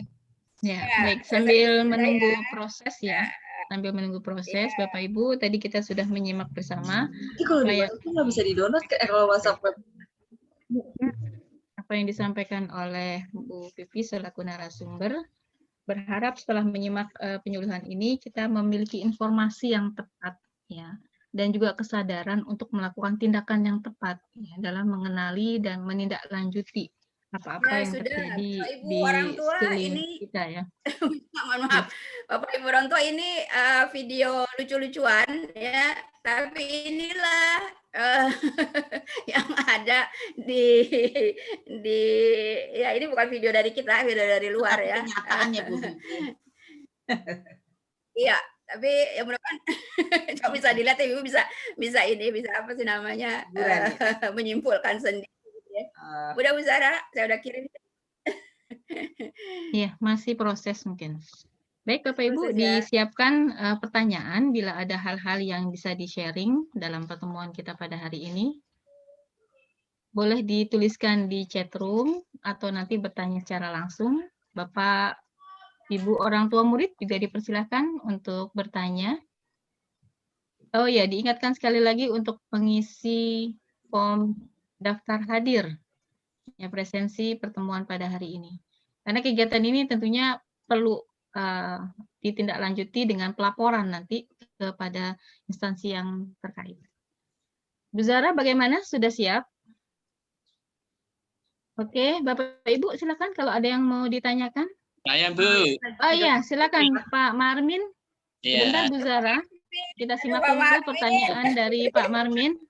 Semuanya Bapak Ibu, orang tua murid, ya terima kasih. Dan saya ikut menyimak sambil jaga pintu gerbang ini Bu. Ya, aduh, luar biasa Pak Marmin. Ngasih pandangan aja mungkin. Ya. Ini termasuk pengalaman saya mungkin. Masalah kekerasan dalam rumah tangga bisa. Di sekolah, mau di mana tetangga. Ini sebagai pria, sebagai pelakunya ya Bu ya, di sini terutama ya. Dan korbannya adalah ibu-ibu atau wanita. Ini terjadi karena terakumulasi daripada kekesalan, imbasnya nanti anak lah yang jadi korban. Karena lelaki seakan-akan kan dalam rumah tangga itu sebagai pemimpin. Kalau yang dipimpin orang betul meluruskan, seakan-akan seorang pria kurang tegas. Sedangkan dengan ketegasan kadang dianggap melecehkan. Nah, inilah fenomena zaman sekarang. Jadi sebenarnya kalau wanita bisa membaca arah daripada seorang pria, mungkin di dalam rumah tangga mungkin nggak ada suatu kekerasan. Terutama lelaki adalah tulang punggung, pencari nafkah untuk keluarga, sedangkan keluarga kadang-kadang tidak mengerti apa yang di luar sana dikerjakan lelaki, meras keringat banting tulang.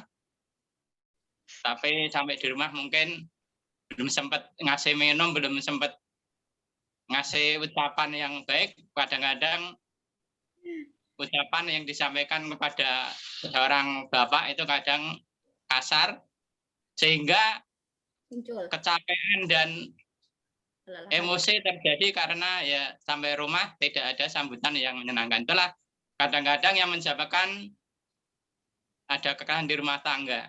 Kalau orang Jawa itu mau masukin rumah tangga itu sebelumnya diwejang istilahnya. Wejangannya itu dikasih jimat, istilah bukan jimat-jimat kekuatan, tapi itu simbol yaitu lengo kayu gapuk. Jadi lengo itu minyak kan Bu. Jadi ini antara air dan minyak supaya jangan ada antara minyak dan air, nggak ada pemisahan, itu ada saling mengisi, saling mengerti dalam rumah tangga, adat dan istiadatnya. Dan kayu itu adalah kaku. Di katakan ini kayu yang satu umpama baru ngambek, yang satunya harus guyu ketawa supaya tidak jadi pergeseran itu.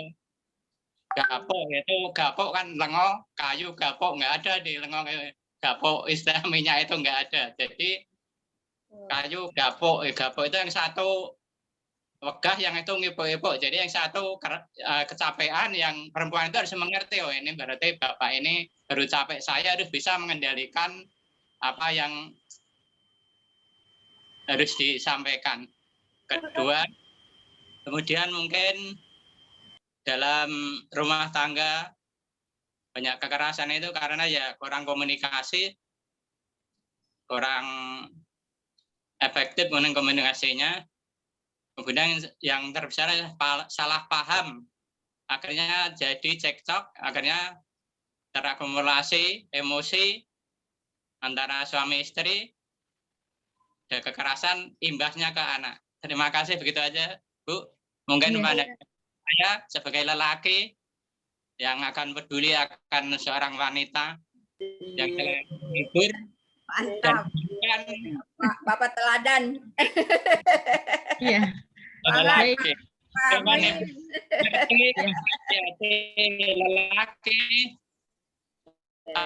maunya, supaya sebenarnya wanita itu bisa meredam antara untuk lelaki dan anak. Terima kasih. Assalamualaikum warahmatullahi wabarakatuh. Salam sehat.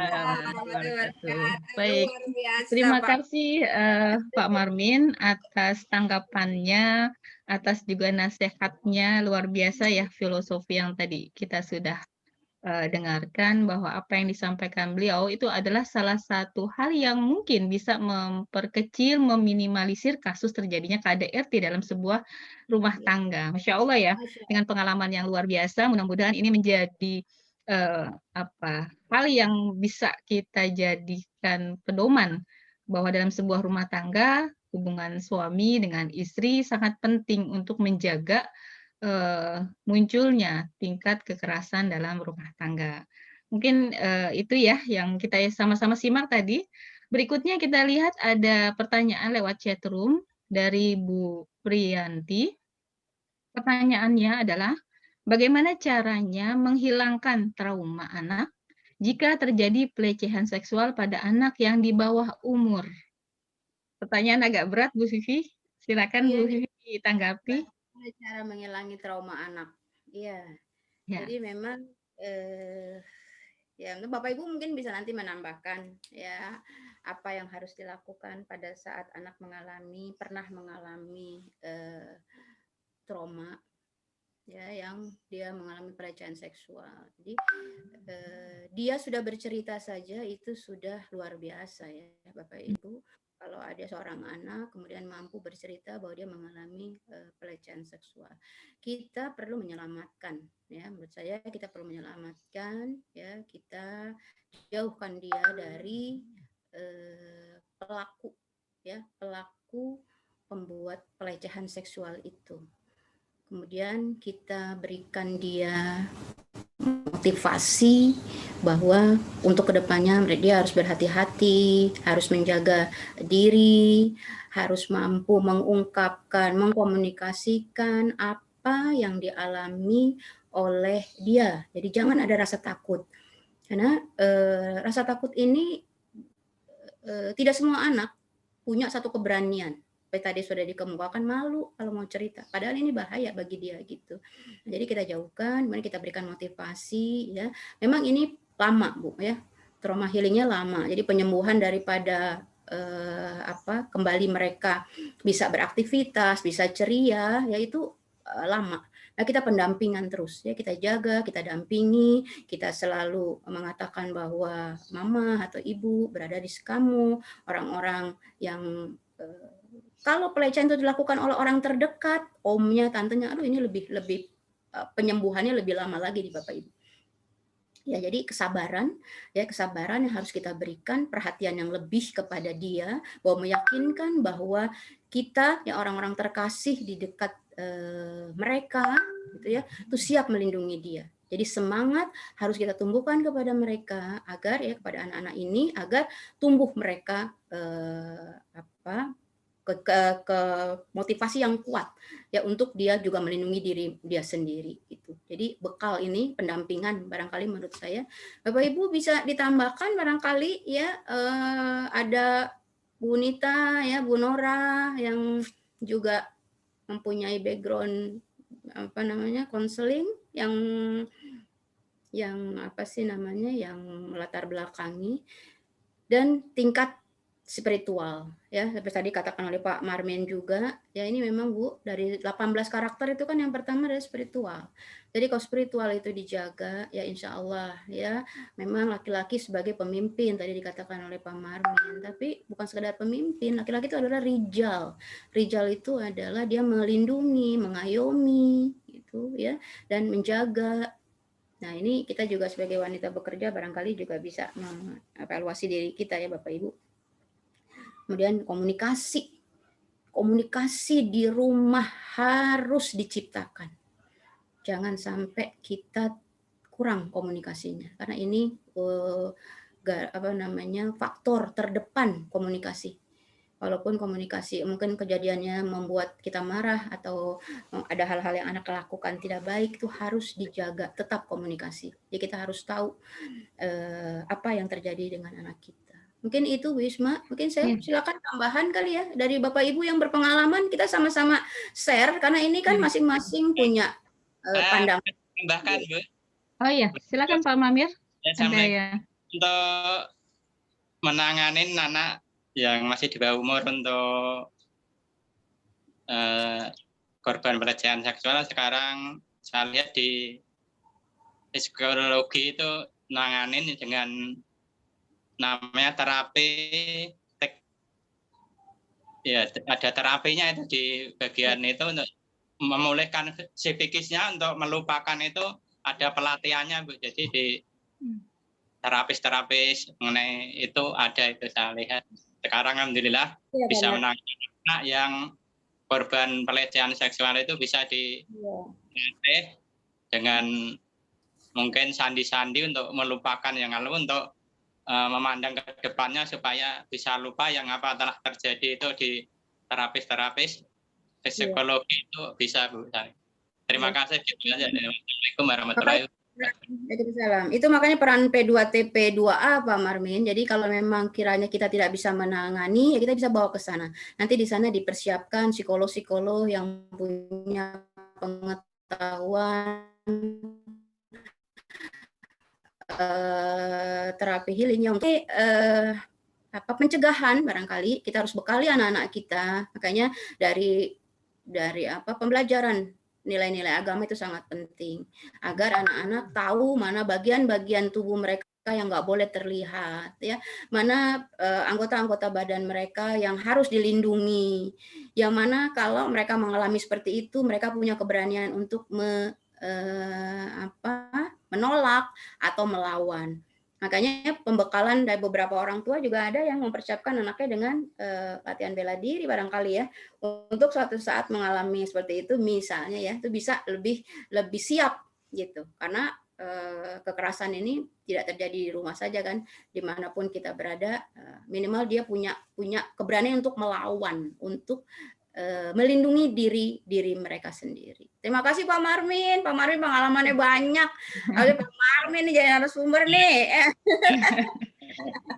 Baik, itulah tadi jawaban atas pertanyaan Bu Pri. Subhanallah ya, apa yang disampaikan Pak Marmin juga membuka wawasan kita bagaimana proses trauma healing terhadap kasus yang tadi ditanyakan oleh Bu Priyanti. Berikutnya, oke, ya terima kasih Pak Yusuf atas apresiasinya. Kita masih punya waktu 6 menit lagi, Bapak Ibu. Bilakah ada pertanyaan? Iya, saya dari tadi nungguin Bu Heriana mau nanya, saya udah lihat aja, udah open mic pasti mau Karena saya nanya. nggak usah ditanya dia bisa jawab sendiri pertanyaannya. Ya, silakan Bu Heriana, singkat padat Bu Heriana. Saya buru-buru kemari Bu Bibi supaya saya bisa hadir karena saya baru keluar tadi menjenguk adik ipar lagi sakit. Oh, Begini ya, Bu. Terima kasih Bu Isma. Iya Ibu. Assalamualaikum warahmatullahi wabarakatuh. Waalaikumsalam. Senang sekali saya berharap bisa hadir, makanya ini udah di belakang-belakang tinggal 6 menit, tapi saya berusaha mau bertanya. Begini Bu Pipi, di sekitar lingkungan saya banyak sekali ibu-ibu yang saya justru mau bertanya kepada Bu Pipi nih, apa nih sebabnya ibu-ibu ini kalau marah pada suami-suaminya, justru anak-anaknya yang menjadi korban dari kekesalan ibu-ibu ini. Apakah ini termasuk tindakan kekerasan dari perempuan, bukan terhadap perempuan nih kalau saya katakan, tindakan kekerasan dari perempuan akibat perlakuan suami yang kurang berkenan di hati ibu-ibu itu. Saya lihat ibu-ibu ini ada ibu-ibu yang masih di bawah kita usianya, tapi kalau kelihatannya emosinya terhadap anaknya, kalau dia marah kepada suami, anaknya yang menjadi sasarannya. Kira-kira ini efek apa ya Bu Pipi pada perempuan yang melakukan kekerasan justru kepada anak-anaknya yang masih di bawah umur akibat pelampiasan karena ketidakpuasan dalam berbagai hal terhadap suaminya. Apa upaya yang kita lakukan? Atau ini termasuk terhadap tindakan kekerasan yang seperti apa? Itu aja Bu Pipi. Mohon pencerahannya untuk penjelasan dari Bu Pipi. Terima kasih. Ya. Silakan Bu Pipi ditanggapi langsung. Jawabannya tuh. Aduh. Langsung nih Bu Isma. Ya. Iya Bu, silakan. Ya. Jadi mungkin jawaban saya nanti bisa ditambahkan oleh Bapak Ibu yang lain. Ini saya menggaramin air laut nih, Bu Heriana nih. Iya nih. Ini jadi sharing memang yang menarik nih Bu. Ini kondisi real yang ada di masyarakat kita gitu ya. Kekecewaan pada suami ya. Kita sebagai perempuan tidak mampu langsung gitu ya. Istilahnya bereaksi gitu ya dengan kekesalan kita terhadap suami kita gitu ya, barangkali ya, terhadap suami gitu ya, akhirnya sasarannya kepada anak. Nah ini kembali tadi kepada komunikasi di keluarga. Barangkali kalau menurut saya ya, komunikasi keluarga. Makanya perlu juga kita ini tahu apa sih pekerjaan anak kita, ya, pekerjaan suami kita gitu.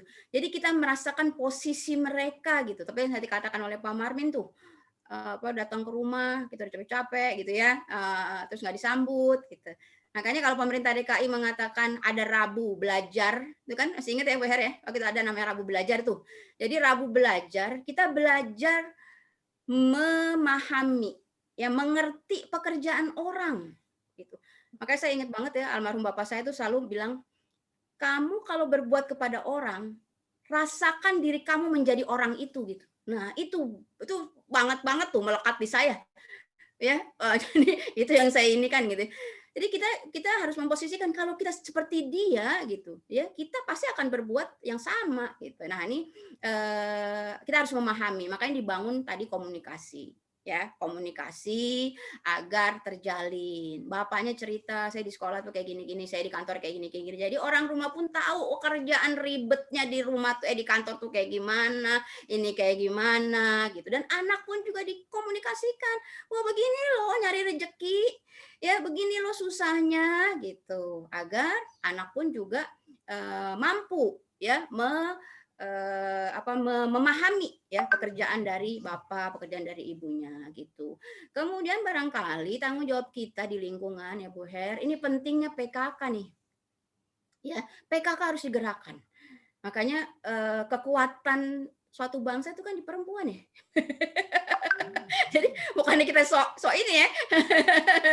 Jadi kalau PKK-nya jalan, ya, PKK di RT, ada di RW kan, berikan penyuluhan gitu, adakan ya sosialisasi, karena menjadi orang tua, menjadi bapak, ibu kagak ada sekolahnya, ya benar nggak? Kita harus belajar sendiri, ya, kita ini try and error kan. Kita sekarang anak Ibu Her udah besar, saya udah besar. Yang kita lakukan apa? Try and error. Begini nggak cocok, kita pakai cara ini. Ini nggak cocok, kita pakai cara ini. Kan begitu. Ya, kita menyesuaikan sesuai dengan perkembangan anak. Nah, maka sekarang udah muncul nih banyak pelatihan-pelatihan, pembekalan kepada anak-anak yang baru nikah. Itu dibekali tuh mereka. Gimana soal kan dua jenis orang yang berbeda ketemu gitu kan ya. Nah, ini kan pasti wataknya akan berbeda-beda. Ini ada pelatihannya Bu Her. Nah, jadi udah banyak sekarang. Ya, mereka membuat ada yang pengkajian pranikah gitu ya, agar bekal ini ada, walaupun di KUA kita juga ada loh. Ya, KUA kita tuh ada, cuma sekali.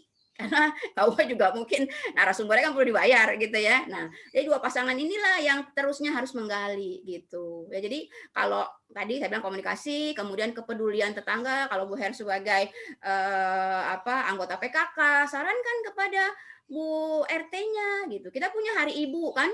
Nah, itu kalau saya di kompleks saya, alhamdulillah tuh ada Hari Ibu. Hari Ibu tuh wajib dibikin satu acara. Acaranya macam-macam. Ya, tentang pokoknya hal-hal yang kaitannya dengan rumah tangga gitu. Karena kita namanya belajar menjadi orang baik itu terus-terusan aja kan. Ya, long life education itu nggak ada berhentinya. Jadi kalau dibilang, oh saya udah bener, kagak. Ya terus belajar sampai nutup mata tuh harus belajar gitu. Itu saya ya. Jadi saya apalagi menjelang pensiun nanti nih, wah saya udah kebayang tuh saya harus belajar apa gitu. Ya, persiapan husnul khotimah kan gitu ya. Nah, jadi ini jadi nggak ada istilahnya tuh, oh saya udah mampu gini. Kalau ada orang bilang, oh saya udah ini, saya nggak perlu, terus itu berarti dia salah satunya sombong, penyakit sombong. Jadi kita harus belajar, mungkin itu kali ya yang bisa saya inikan. Dan kepedulian. Kalau ada anak yang dipukulin atau ibunya bicara kasar, ya, ini mohon maaf nih, kadang bahasa binatang ya, yang orang tua juga keluarkan.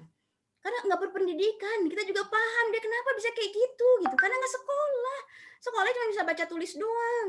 Tapi bagaimana berkata yang kaulan karimah. Nah, itu makanya pentingnya juga ibu pengajian. Tuh ada tuh ya, harus menyampaikan gitu bahwa manusia itu hadir ya, diciptakan Allah baik.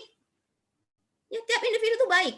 gitu ya. Nah, kita sendiri yang menyiapkan lingkungannya baik atau tidak. Jadi memang ini nguji juga kesabaran kita. Jadi kalau ada tetangga seperti itu, kita jangan segan-segan.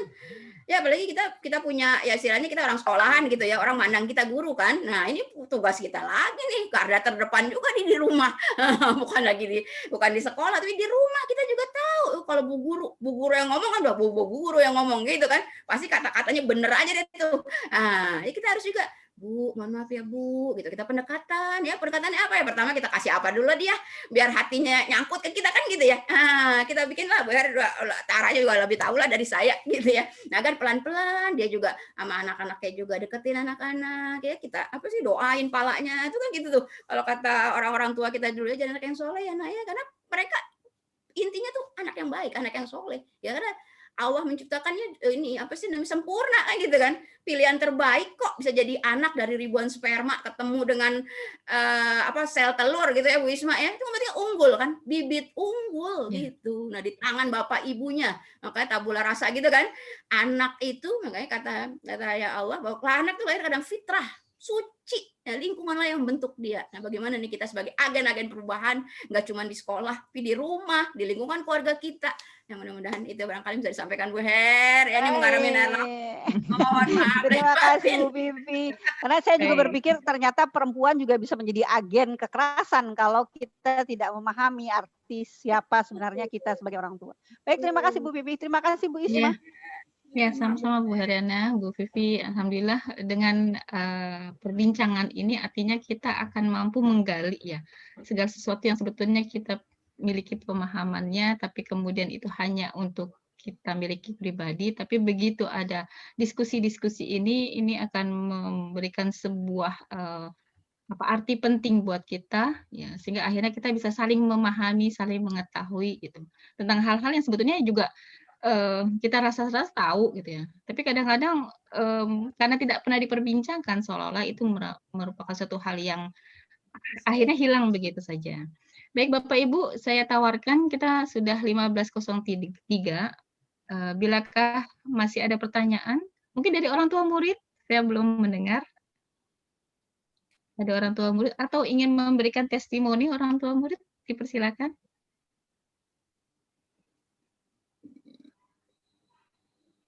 Masih ditunggu beberapa menit lagi sambil menunggu waktu asar kita.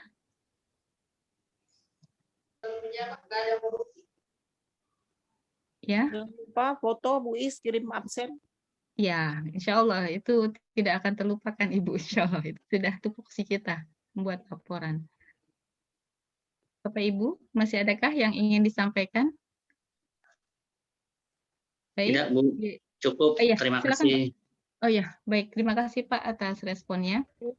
Bapak Ibu. Sudah bergabung.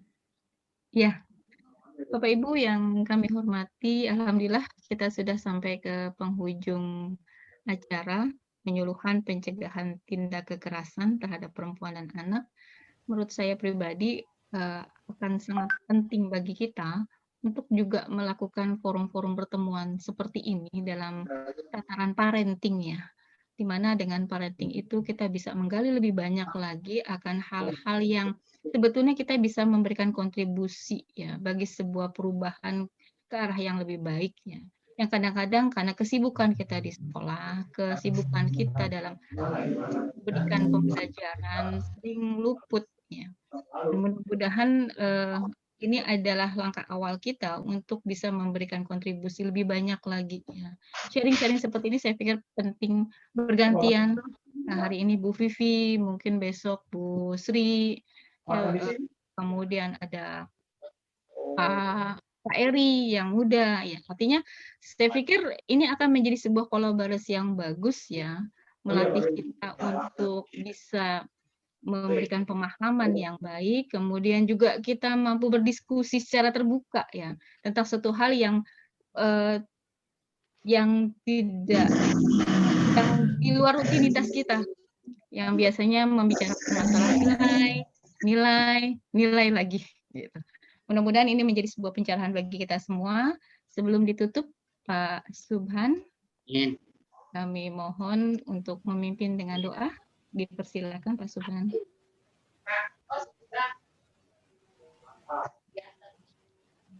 Bismillahirrahmanirrahim. Assalamualaikum warahmatullahi wabarakatuh. Waalaikumsalam warahmatullahi wabarakatuh. Bapak Ibu semua, marilah kita berdoa bersama-sama. Mudah-mudahan kegiatan yang kita laksanakan pada siang hari ini ada dalam ridho dan rahmat Allah, dan mudah-mudahan ada manfaat bagi kita semua. Mohon izin, doa ini dipandu dengan cara Islam. Bagi yang non-Muslim silahkan menyesuaikan. Bismillahirrahmanirrahim. Alhamdulillahirrabbilalamin. Allahumma salli ala Sayyidina Muhammad wa ala ali Sayyidina Muhammad. Ya Allah, dengan memanjatkan puji dan syukur kehadirat-Mu atas segala limpahan rahmat dan karunia-Mu. Pada hari ini kami telah melaksanakan kegiatan penyuluhan pencegahan tindakan kekerasan terhadap perempuan dan anak. Kami datang menghampiri-Mu dengan zikir-Mu. Kami mohon pertolongan-Mu dengan kerendahan dan kenan kami. Walau sebenarnya kami malu untuk meminta pertolongan-Mu, karena seringnya kami melaikan perintah-Mu, karena cepatnya kami melakukan larangan-Mu, dan karena kurangnya kami mensyukuri atas semua nikmat dari-Mu. Namun keberikan diri kami, ya Ilahi, bermohon kepadamu, karena kami tahu Engkau amat pemurah kepada mereka yang menghadap-Mu dan menguji-Mu dengan penuh pengharapan. Ya Allah, kiranya Engkau senantiasa memberikan barokah, ridho, rahmat, taufik, hidayah, inayah, bimbingan dan ridho-Mu dalam acara yang kami laksanakan ini, yang senantiasa banyak membawa kebaikan, keberkahan, dan keselamatan bagi kami semua. Ya Allah, kami memohon petunjuk kebaikan di ilmu-Mu, kami mohon kekuatan dengan kekuatan-Mu. Tunjuklah kami agar senantiasa berada di jalan-Mu. Penuhi hati kami dengan cahaya-Mu yang tidak pernah sirna. Lapangkanlah dada kami dengan limpahan iman kepadamu dan indahnya kepasrahan kepadamu. Percayalah kami dengan pengetahuan, hiasilah kami dengan sifat penyantun, muliakanlah kami dengan ketakwaan, dan baguskanlah kami dengan keselamatan. Ya Allah, berikanlah cahaya pada setiap percakapan kami, pergerakan kami, hidung kami, jantung kami, dan cahaya pada penglihatan juga pendengaran kami. Ya Allah, kami kekuatan iman, kesejukan hati, kejernihan pikiran, kelapangan dada dan kesabaran, sehingga kami dapat keluar dan dapat mengatasi semua cobaan atas petunjuk dan kasih sayang-Mu, ya Allah. Ya Allah, berikanlah kepada kami kemudahan untuk berbuat taat, kesanggupan untuk menjauhi maksiat, uruskan lidah kami dengan kebenaran dan hikmat, penuhi hati kami dengan ilmu dan ma'rifat, bersihkan perut kami dari haram dan subhat, tahan tangan kami dari kezaliman dan khianat, palingkan pendengaran dan pandangan kami dari segala yang tidak manfaat.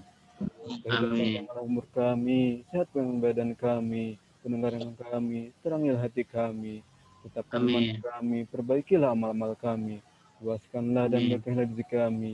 Kau berikan kepada kami semua kemudahan untuk memperoleh rezeki yang halal barokah, kesehatan yang sempurna, keluarga yang bahagia, kehidupan yang damai dan sejahtera. Ya Allah, berikanlah kami pada kebaikan, jauhkanlah kami dari keburukan. Kiranya Kau mengangkat wabah COVID-19 ini dari negeri tentang kami.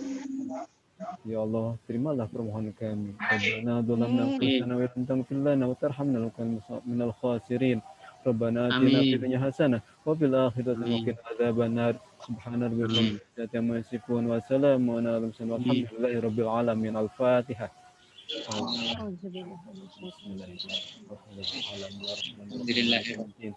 Iyyaka na'budu wa iyyaka nasta'in ihdinas siratal mustaqim siratal ladzina an'amta 'alaihim ghairil maghdubi 'alaihim waladdallin. Terima kasih. Wassalamualaikum warahmatullahi wabarakatuh. Waalaikumsalam warahmatullahi wabarakatuh. Terima kasih kepada Pak Suhan. Alhamdulillah Bapak Ibu yang kami hormati, sejak siang hingga sore hari ini kita telah bersama dalam ruang tatap maya. Mudah-mudahan apa yang sudah kita lewati tadi bisa memberikan banyak hal yang bermakna bagi kehidupan kita. Jadi saya cukupkan. Assalamualaikum warahmatullahi wabarakatuh. Waalaikumsalam warahmatullahi wabarakatuh. Warahmatullahi wabarakatuh. Makasih Bu Vivi. Ya Bu, makasih Bu Vivi. Terima kasih teman-teman. Ya Bu. Salam.